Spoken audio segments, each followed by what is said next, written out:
ಆಗ್ಲಿ, YouTube on ಆಗ್ಲಿ. Recording start ಆಯ್ತು. Got it.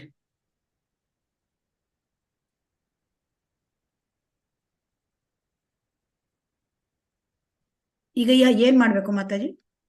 ಒಂದ್ ನಿಮಿಷ ಮಾತಾಜಿ, ಬರುತ್ತೆ ನೋಡಿ ಇವಾಗ ಯೂಟ್ಯೂಬ್. ಮಾತಾಜಿ ನೋಡಿ, video unavailable. This video is private. ನೋಡಿ. ಓಕೆ ಮಾತಾಜಿ, ನಿಮ್ಗೆ ಆಪ್ಷನ್ ಇಲ್ಲ ಮಾತಾಜಿ. ಸೊ ನೀವಾಗ ಲೈವ್ ಹೋಗಕ್ ಆಗಲ್ಲ ಮಾತಾಜಿ. ಇದು ಈ ಅಕೌಂಟ್ ಓನರ್ ಇರ್ತಾರಲ್ವಾ, ಅವರೇ ಇದನ್ನ ಹ್ಯಾಂಡಲ್ ಮಾಡ್ತಾರೆ. ನನಗೆ ಪರ್ಮಿಷನ್ ಕೊಟ್ಟಿದಾರಲ್ಲ ಮಾತಾಜಿ ಅವರು. ಅಂದ್ರೆ ಮಾತಾಜಿ ಇವಾಗ ನಿಮ್ಗಿದಿಲ್ಲ, ಅಂದ್ರೆ ಇಲ್ಲಿ ಪ್ರೈವೇಟ್ ಆಗ್ಬಿಟ್ಟಿದೆ ಈ ವಿಡಿಯೋ ಲೈವ್ ಹೋಗೋದು. ಸೊ ಅವ್ರು ಪ್ರೈವೇಟ್ ಮಾಡ್ಕೊಂಡ್ಬಿಟ್ಟಿದ್ದಾರೆ. ಸೊ ನಿಮಗೆ ಅದು ಆಕ್ಸೆಸ್ ಆಗಲ್ಲ ಮಾತಾಜಿ. ಯಾರು ಪ್ರೈವೇಟ್ ಮಾಡ್ಕೊಂಡಿದ್ದಾರೆ? ಮಾತಾಜಿ ಇವಾಗ ನೀವು ISKCON Mangalore Radha Govind YouTube channel ಅಲ್ಲಿ ನೀವು ಲೈವ್ ಹೋಗೋದಲ್ವಾ?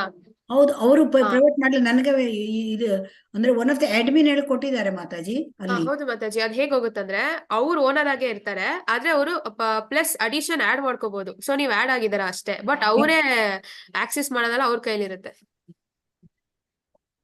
ಈಗ ಏನ್ ಮಾಡೋದು ಇದ್ರನ್ನ? ಈಗ ನಂಗೆ ಹೋಗ್ಲಿಕ್ಕೆ ಆಗಲ್ಲ. ಇಲ್ಲ ಮಾತಾಜಿ, ರೆಕಾರ್ಡಿಂಗ್ ಮಾಡಿ ನಾನು ರೆಕಾರ್ಡ್ ಕಳಿಸ್ತೀನಿ ಮಾತಾಜಿ. ರೆಕಾರ್ಡ್ ಮಾಡಿ. This video is unavailable. ಅದಾಯ್ತು, ಇದು ಯಾಕೆ ಬರಲ್ಲ? ಇದಕ್ಕೆ ಏನ್ ಮಾಡ್ಬೇಕು ನಾನು? ಮಾತಾಜಿ ಇದು ನೀವು ಪ್ರಭುಜಿ ಹತ್ರ ಮಾತಾಡ್ಬಿಟ್ಟು ಅವ್ರಿಗೆ ಹೇಳಿದ್ರೆ ಇದು ಅವರು ಓಪನ್ ಮಾಡ್ತಾರೆ. ಸೊ ಲೈವ್ ಹೋಗುತ್ತೆ ಹಾಗೆ. ಅವರು ಪ್ರೈವೇಟ್ ಅಂತ ಮಾಡ್ಬಿಟ್ಟಿದಾರಾ? ಹೌದು ಮಾತಾಜಿ. ಅಂದ್ರೆ ಈ ಚಾನಲ್ ಇದಲ್ಲ, ಇಸ್ಕಾನ್ ಮಂಗ್ಳೂರ್ ಚಾನಲ್, ಅವ್ರು ಓನರ್ ಇರ್ತಾರಲ್ವಾ, ಅವ್ರು ಇದನ್ನ ಪ್ರೈವೇಟ್ ಮಾಡಿರ್ತಾರೆ, ಯಾರಿಗೂ ಆಕ್ಸೆಸ್ ಮಾಡದೇ ಇರಂಗೆ. ನೀವ್ ಅವ್ರ ಹತ್ರ ಮಾತಾಡಿದ್ರೆ ಗೊತ್ತಾಯ್ತು. ಈಗ ನಂದು ಆಫ್ ಆಯ್ತಾ ಅದು? ನೋಡಿ ಮಾತಾಜಿ, ಅದು ಮೇಲೆ ಯೂಟ್ಯೂಬ್ ಇನ್ನೂ ಇದೆಯಾ ನೋಡಿ, ಹಿಂದೆ ಹೋಗಿ ಮಾತಾಜಿ.